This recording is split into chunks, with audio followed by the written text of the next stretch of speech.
Well, welcome back, Cold War 5 listeners. My name is Mike Dupre, and I'm your host today. And today I have the pleasure of being joined by the renowned Pulitzer Prize winning author, Dr. William Taubman, for a discussion on Men of Moscow, Dialogue and Diplomacy. Dr. Taubman is the Snell Professor of Political Science at Amherst College and is the author of a number of books, including most recently Gorbachev, His Life and Times, as well as Khrushchev, The Man in His Era, for which he won the Pulitzer Prize and a National Book Critics Circle Award. He has also authored Stalin's American Policy, From Entente to Detent to Cold War and Moscow Spring, which he co-authored with his wife, Dr. Jane Taubman. Beyond his impressive historical literary credentials, Dr. Taubman has received the Karel Kramer Medal from the Czech Republic and the Order of Friendship from the Russian Federation. Needless to say, it's a privilege to have him and an honor to have you today as well. So thank you for joining us, Doctor. My pleasure. I'd like to start today's conversation talking a little bit about the Soviet lineage that you've so thoroughly studied. And I'm curious, as some opening remarks to the audience, what lessons the past can lend us in understanding Russian culture in a regard in which we as Americans, diplomatically, might be able to understand. That's a big question, which requires probably a complicated answer, but I'll try to boil it down.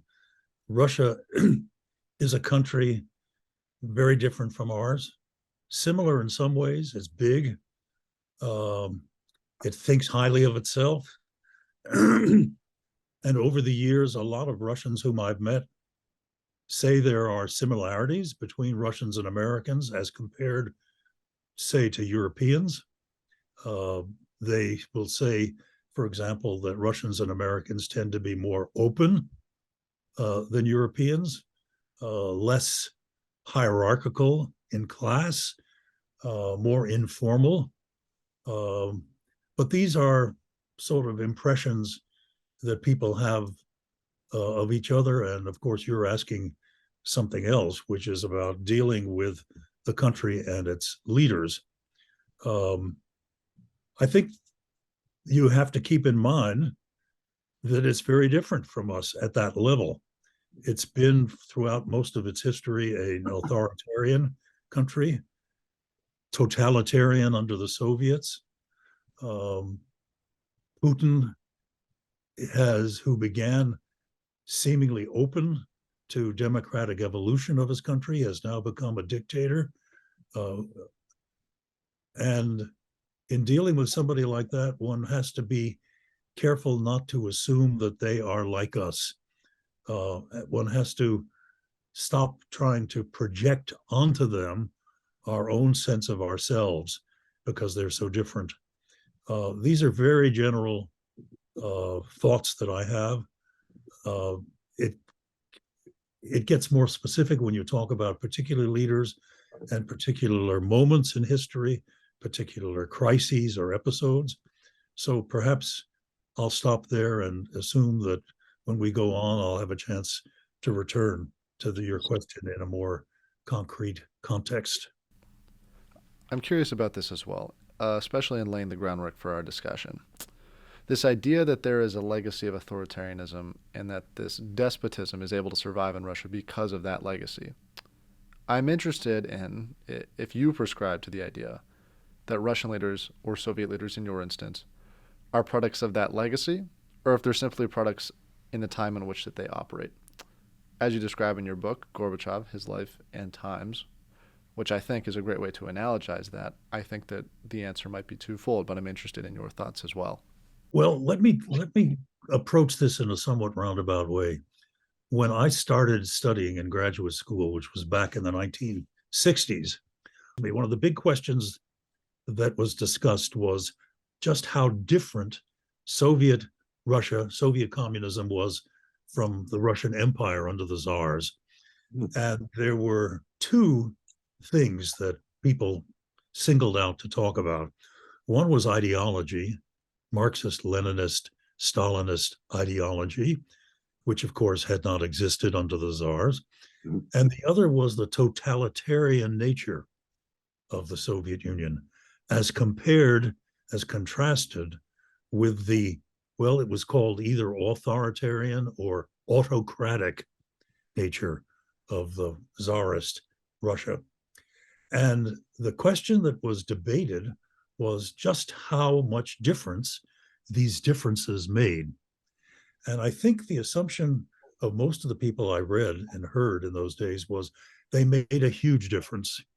That ideology, Marxist, Leninist, Stalinist ideology, gave Russian leaders, Soviet leaders, an image of the world divided between communism and capitalism, in which they were faced with a more or less eternal enemy in the West, with whom they might at most have peaceful coexistence, but with whom they might be fated, and Stalin believed they would be fated to actually have a war. And all of this made them much more hostile to the West and much more dangerous.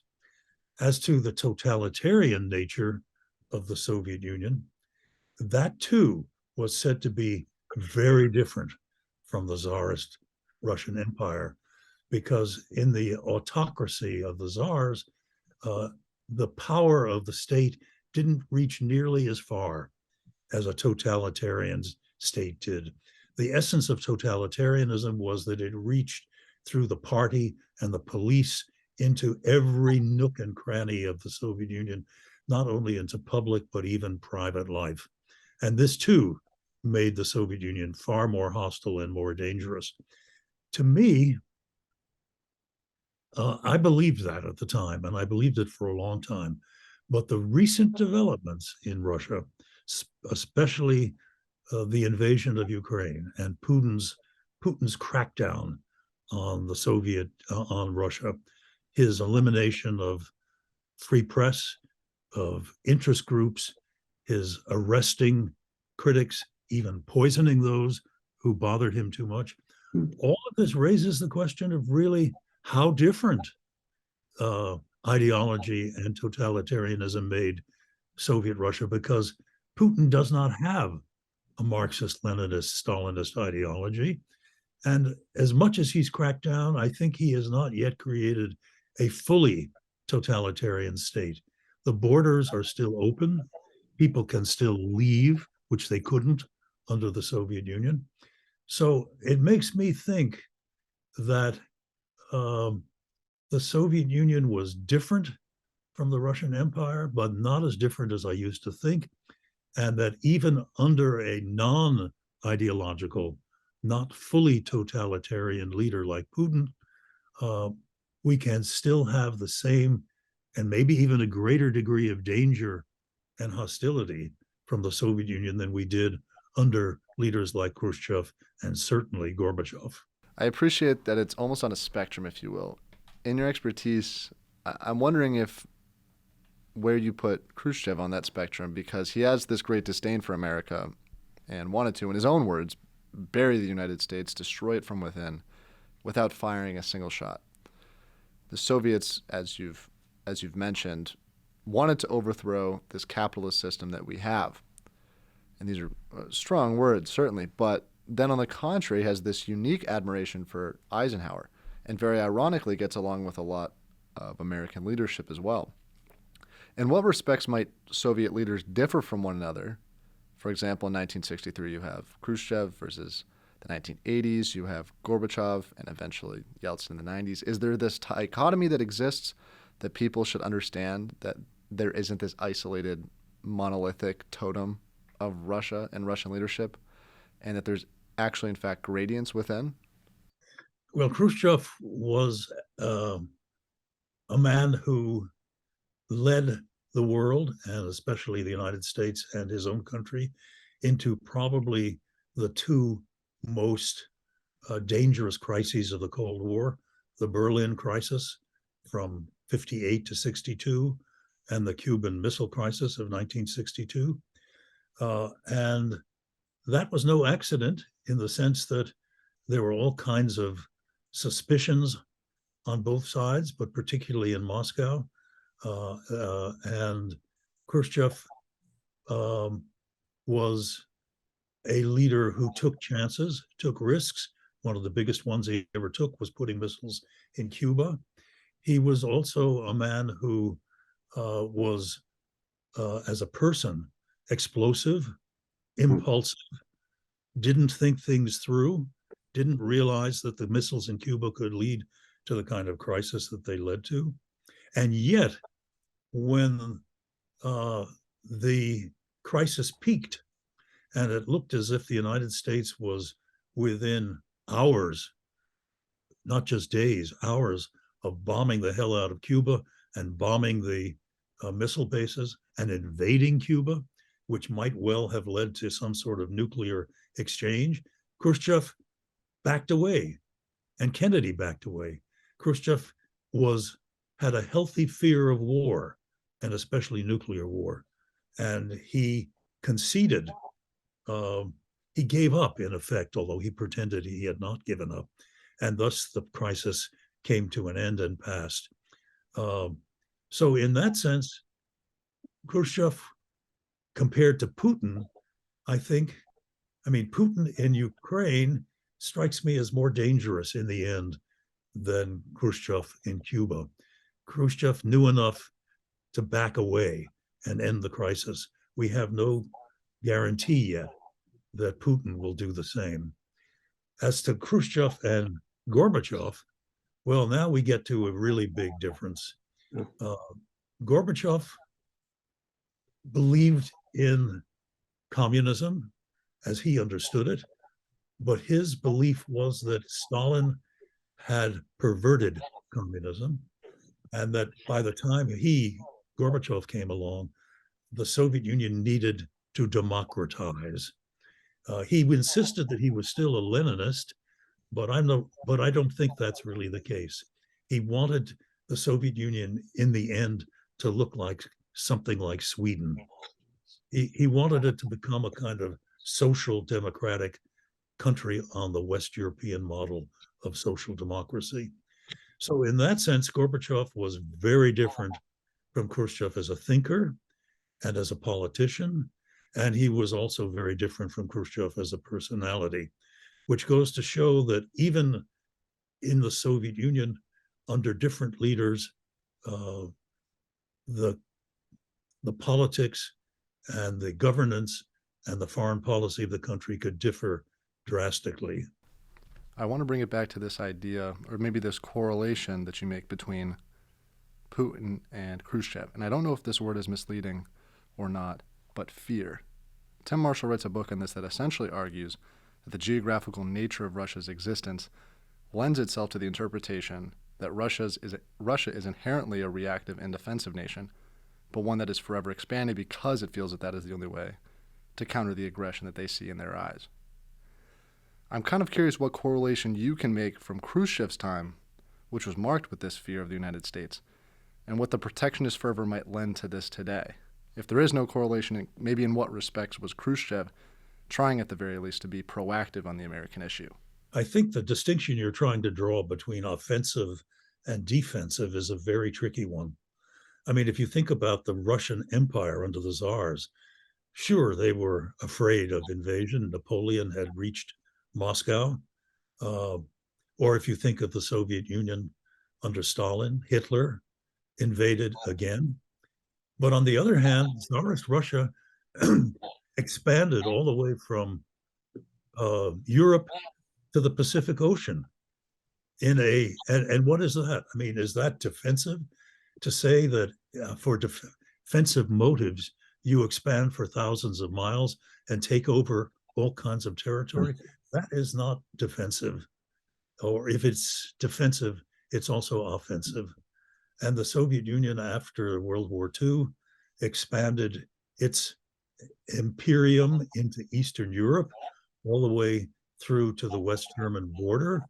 And again, it may have done this in part out of a feeling that it needed to protect itself against future expansion by the West. But the effect, the result of that kind of defensiveness, to the extent that that's what it was offensive, to take over all Eastern Europe. So I think it's too simple to say that because of its geography or because of its history of having been invaded, the Tsarist Empire or the Soviet empire was primarily defensive. And we can see in Ukraine right now, Putin, uh, he may at one level be concerned, I'm sure he is, about the threat of a Ukraine which is backed by NATO and maybe becomes a member of NATO. I'm sure that is a concern. But on the other hand, he's developing a kind of ideology of Russian empire that the whole Ukrainian state is a phony. It never really existed. And it is Russia's mission to take it over again, just as the Tsars once did.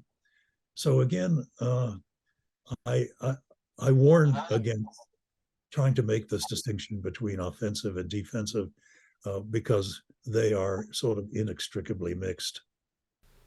You bring up a good point about the internal dynamics of Russia, and in some ways it plays into the geopolitical nature of what we've discussed. In other ways, it might contrast from it. And in many respects, I definitely think that it contrasts with the United States, which might consider itself more free, openly economically advantageous, all these buzzwords, very contradictory to the closed censorship that we might expect or see from the Soviet Union, and maybe to a lesser degree the Russian Federation. But in what capacity do you think that censorship plays a role in helping leaders keep power? Because from the 21st century perspective through which I look, authoritarianism is incredibly hard to deal with because of that fact.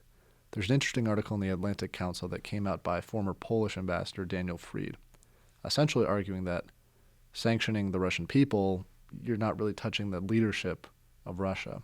There's just this too great of a disconnect.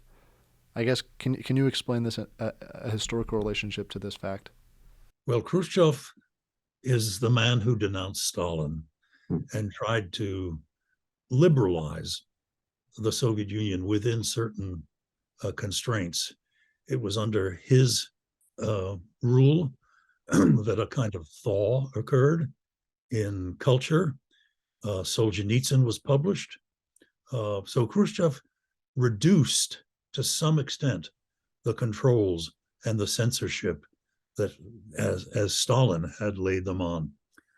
And he later regretted that he had done so, because having done so, he allowed a kind of coup against him in 1957, in which his colleagues in the Politburo, or as it was then known, the Presidium, actually ousted him. They voted him out. And he wouldn't accept that. He called in the Central Committee. They voted him back in. But eventually they got him. They forced him out in 1964. Gorbachev is the one who really reduced the censorship, who really reduced the political controls. And he too came to suffer the consequences because he allowed people, in allowing people to speak their mind and to demonstrate, he allowed critics to mobilize against him, who attempted to throw him out in August 1991. And then after that, as we know, he was ousted and the country collapsed in December 1991. So the controls are central to the history of the Soviet Union. Now, Putin, I think it's an irony, but it's true. It seems to me that Putin is more secure against threats from within his own country than either Khrushchev or Gorbachev was. That is, Khrushchev was ousted not once but twice, and Gorbachev was ousted, but the entities, the agencies that ousted Khrushchev and Gorbachev are in either no longer exist or are in no position to oust Putin. There's no more Communist Party. There's no more Politburo. There's no more Central Committee, or if there is one, it's weak. So that Putin is more secure to do what he wants to do than either Khrushchev or Gorbachev, which is quite an irony and quite a surprise. I must mention that notion that you brought up, that Putin may very well be more dangerous than Khrushchev, even in spite of Khrushchev's handling of certain situations abroad. I'm interested on this front. When we think of how we view leadership, right now we live in a very digital world. So it's very different from when maybe Khrushchev comes to power. But for the first time, this world sees a Soviet premier not through a newsreel or a magazine. And it's not this stale two-dimensional figure that they see. I mean, we see this at the UN General Assembly. He's a boisterous character. Maybe what effects did that have as an observant of Khrushchev, but also what effects might it have had on the people that viewed the Soviet Union? Did that change because of this new age of technology and seeing Khrushchev come to the United States? Well, here I would divide my response between a sort of marveling at Khrushchev as a character, um, who was, as I said a few minutes ago, explosive, impulsive, informal. Um, between thinking about him as a character in that sense and thinking about what difference his personality made in the largest sense. Um, I argue in both my Khrushchev book and my Gorbachev book that when you can say that a political leader is unique, that is to say, he does what others would not do in his case, uh, you have a case for explaining what he does in terms of his personality. Because if a political leader does what others would do in his or her case, you can simply say, well, they all believe certain things. They're all influenced by the same sources and forces. But when the leader is unique and does what others would not do, you have to look inside the leader and figure him or her out as a personality and figure out what difference the personality makes. And I think that both Khrushchev and Gorbachev fit that pattern. No other Soviet leader would have denounced Stalin or put those missiles in Cuba, in my view. No other Soviet leader would have democratized or tried to democratize the Soviet Union in the way that Gorbachev did. So I think in their cases, and actually I would extend this to Stalin and Lenin, in the cases of all of these leaders, they were unique.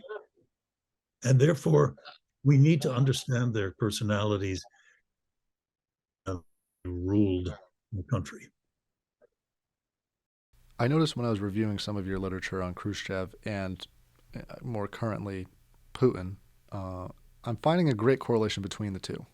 They seem to me to be both isolated leaders, unconventional in their own way, and also destructive in their own way. And for our viewership, the United States and Russia have terminated a number of agreements in recent years.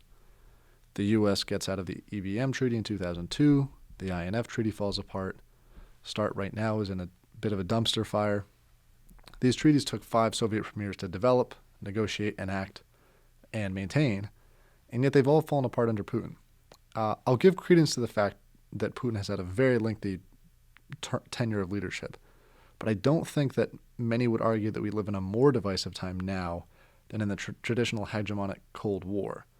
There's obviously the Ukrainian comparison that we can make now, but many of these treaties ended prior to 2022, or were at least attempting to be nullified by then. But is this a sign of a divergence between the U.S. and Russia, or is it simply a showing of the times and Putin's own rashness? If you'll allow me, I want to go back to the previous point. For Sure. many of years, most of Putin's reign, I would have argued that unlike Khrushchev and unlike Gorbachev, Putin was not unique. That is, I would have argued that Putin was doing, both at home and abroad, what almost any number of other Russian leaders would have done once the Cold War ended and the Soviet Union collapsed, namely rebuilding, uh, rebuilding the government, uh, and trying to rebuild Russia as a great power in the world after its collapse. So in that sense, I would have said he was not unique. But the invasion of Ukraine changed my mind because I asked myself, would the people around Putin have invaded Ukraine if he had not pushed them to do so? Well, that leads to the question of who are the people around Putin? And it's a very small group, and it consists of people, most of whom he's known most of his life. having met them either in his childhood or when he worked for the KGB in the 1970s and 80s.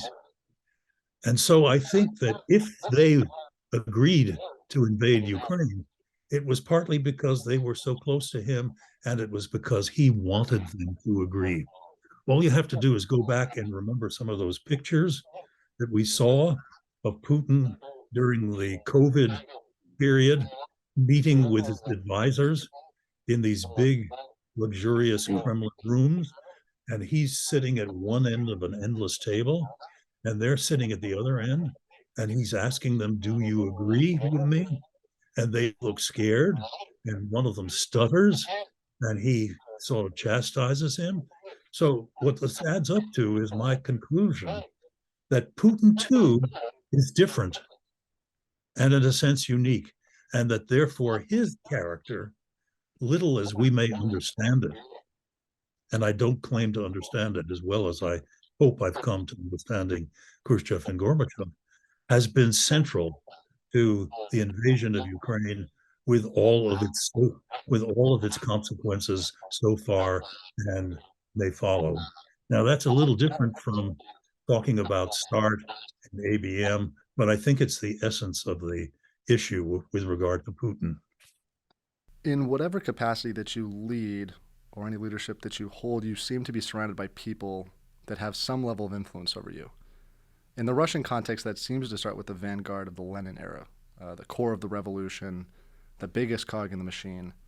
But later Soviet leaders who abandoned that were still known to have their ideas reinforced by those around them. Is this how the system works? Do you need yes men around you? Did Gorbachev have yes men around him when he was doing his revolutionary ideas?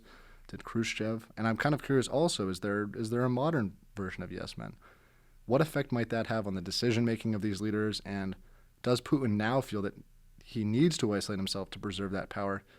Or is the consensus from his peers around him still needed? Well, it's very interesting. I'm casting my mind back over all the main Soviet leaders. Lenin had so much authority that the people around him were likely to turn into yes men. But they did not entirely. In fact, it was Lenin who insisted that the Bolsheviks seize power in 1917. And when he did, there was resistance. People disagreed. Even Stalin didn't thought it was premature, which is very, very interesting. Now, Stalin, there were people around him who for a while disagreed and wouldn't go along with him. And you know where they ended up, dead, because he eliminated them, exterminated them. Khrushchev had, for the first 4 years of his time in office, had around him in the Politburo Stalin's other associates, and they ousted him for a moment in 1957. And by 1964, they were gone. There were a new group around him. Khrushchev thought he could count on them, but they ousted him. Gorbachev tried to distinguish himself from Lenin, Stalin, and Khrushchev by encouraging his associates to be frank and candid. This was part of the new openness that Gorbachev wanted to introduce into the Soviet system. But again, it came back to haunt him. They organized against him. Some of them tried to carry out a coup against him, and eventually they ousted him. Yeltsin on the one side and the hardliners on the other. Their resistance to Gorbachev combined to bring an end to the Soviet Union. So I suppose if Putin is as smart as he seems to be some of the time, maybe not when invading Ukraine, he learned the lesson to keep the group around him small, to make sure it consisted of people who depended on him as much as he depended on them, in fact, more. And so far it's worked. You know, we encounter speculation that oligarchs have reservations about the invasion of Ukraine, but none of them have moved against Putin. We encounter speculation that the military might move against Putin. And in fact, if I had to pick a group that could threaten Putin in the end, it would be the military. But so far, they have seemed obedient, and they have reconciled themselves to the kinds of bitter criticism of them, which Yevgeny Prigozhin has directed at them. He's the guy who's the head of the Wagner group, and that Putin has tolerated. So far, it looks as if Putin has more obedient yes men around him than any of his Soviet predecessors. And it remains to be seen whether that situation changes. I guess if it's going to change, it's likely to change as a result of a successful Ukrainian counteroffensive this spring. If the Russians are forced into a chaotic retreat, then I guess all bets are off. But if the Russians are able to maintain either a stalemate or to move forward themselves, then Putin is likely to remain unchallenged. To that point, thank goodness Russia fortunately was unable to freeze up Europe with its energy blockade. Beyond that, however, there's an interesting quote I had on Nikita Khrushchev, where he's talking about his predecessor, his leader, Stalin, and he says, if Stalin says to dance, a wise man dances. And I think that's a great analogy to what we've just been talking about, keeping that group small and having those yes men around you. And it has been a bit of a trend in, and maybe not necessarily yes men, but having people surrounding. I know you're more of a historian, but if you could, how should the United States approach and appreciate that that dealing? Essentially, the idea that I'm trying to get to is, in some respects, we're an absolutely massive bureaucracy of statesmen. In Russia, by contrast, it's a very smaller group of statesmen. Should our dialogue be in appeasing Putin? Should it be in appeasing the oligarchy by and large? Should our focus be more on the periphery or on the people? I know that might be a bit of a loaded question, but I'm curious what angle you might take or lend. Well, we don't know what the United States is doing under the table. Whether it has any contacts with any people who are potentially dissident in Russia. My guess is that that's not going to be a very productive way to proceed, because anybody who is caught, by Putin having contacts with the West that he does not approve of is likely to be finished as a politician and perhaps as a person. I think the American approach is right before our eyes. It's to back the Ukrainians to the point where they thwart Putin's invasion and perhaps reverse Putin's gains, and that under the influence of those setbacks, forces that we can't predict or control will arise in Russia and find a way to remove Putin. But as I said, I don't see that happening anytime soon, unless the Ukrainians are able to much more successfully, even than they have so far, push the Russians back, threaten, for example, the Russian control over not only the Donbass, but also Crimea. So I think we'll see whatever we're going to see. I think we'll see a lot more of soon in the spring and the summer. By the end of the year, it's hard to believe that we'll be left with the same situation, even though if the war remains stalemated, we could see it continuing next year. You've studied quite literally 40 grueling years of Soviet and American confrontation in history.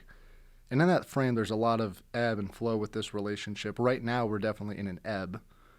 And are you maybe able to make any tangential relations, places in the past where there's a noticeable disconnect between the U.S. and Russia, beyond the obvious examples of the traditional Cuban Missile Crisis? Are there things from that era that lend themselves to a conversation today? Well, we became allies, Stalin, during World War II. And after the war ended, we became adversaries, if not enemies, in the Cold War.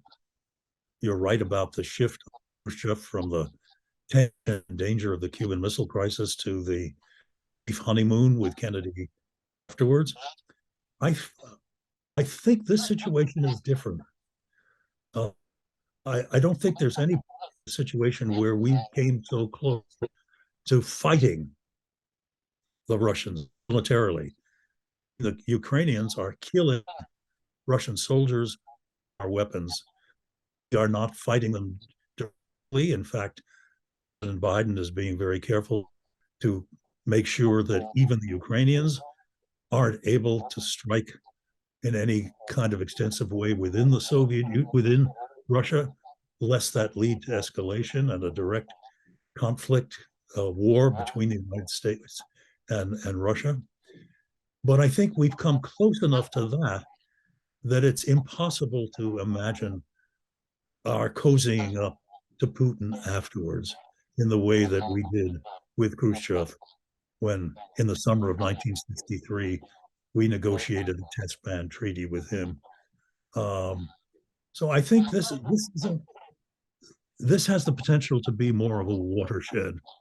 If Putin remains in power, I can't imagine, after the war crimes that he's committed, after the horrors, the slaughter of this war, you can't imagine uh, a kind of era of good feeling and good relations with him. And if he happens to be ousted and replaced by Russian nationalists who are even nastier than he is and are criticizing him at the moment for being soft, can you believe it, soft on Ukraine and the United States, then I can't imagine that kind of warmth of detente. So that would seem to suggest that only if Putin is ousted by liberal forces in Russia could we see a change. But that would really be a change in the whole Russian regime.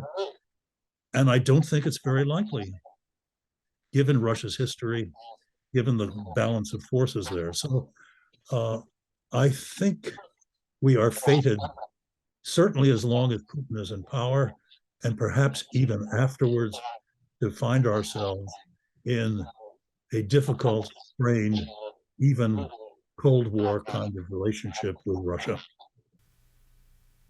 I'm guilty of this as well, and I'm sure many my age are, and many maybe even just in this era are. In a growing age of social media, shortened attention spans, mass amounts of information available, I think sometimes we think that the international dilemmas that we face can be solved in one news cycle, or somehow that the beauty of the digital age will conquer all of our problems faster.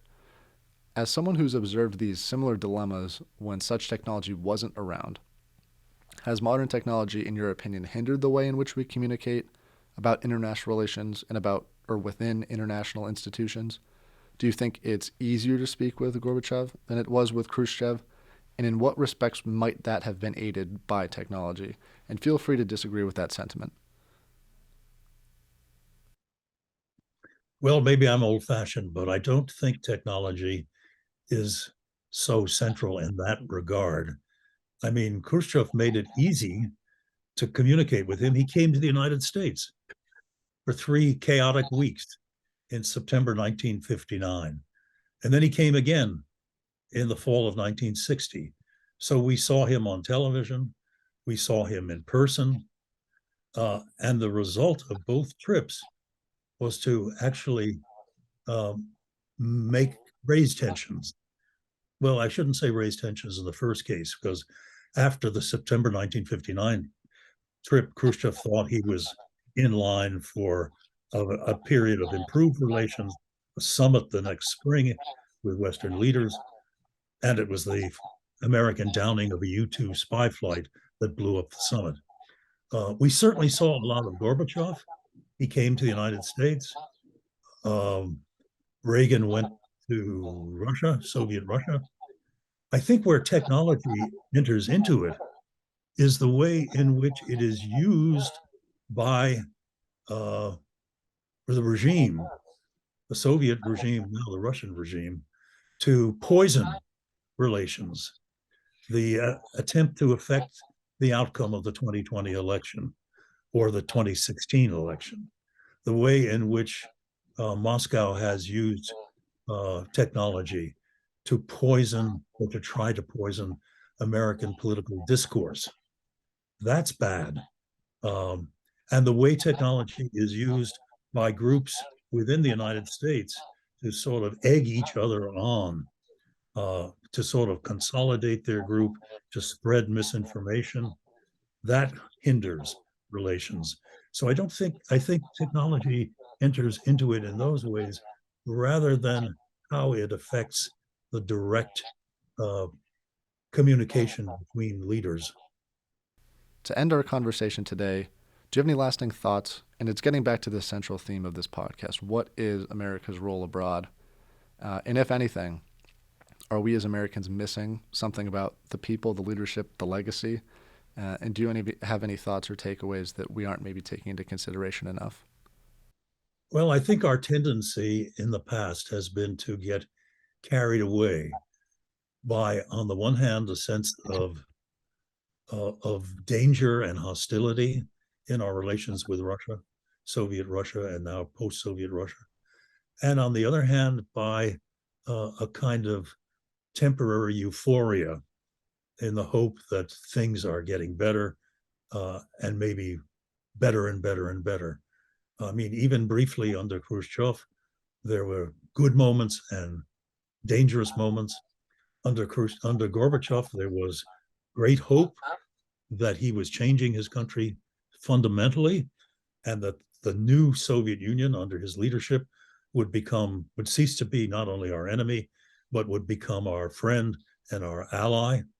I guess we have to be used to shifts. We have to be used to a relationship that combines hope occasionally and danger as well. At the moment, it appears to be mostly danger.